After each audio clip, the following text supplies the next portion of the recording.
Let's find the derivative of e to the x times cosine x using the product rule.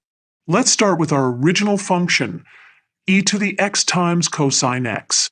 To solve this, we'll use the product rule, which states that the derivative of a product of two functions is the first function times the derivative of the second, plus the second function times the derivative of the first.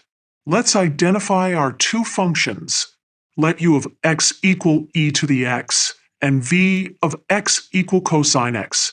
We know that the derivative of e to the x is e to the x, and the derivative of cosine x is negative sine x.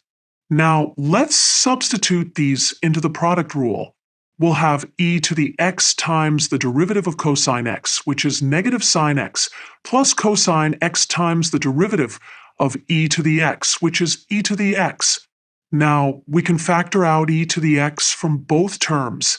This gives us e to the x times the quantity cosine x minus sine x. Let's visualize what's happening with the graph.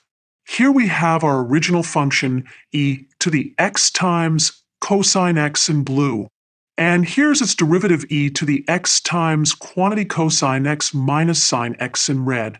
To summarize, we use the product rule to find that the derivative of e to the x times cosine x is e to the x times the quantity cosine x minus sine x. The graphs help us visualize how the rate of change of our original function varies with x. Thank you for watching.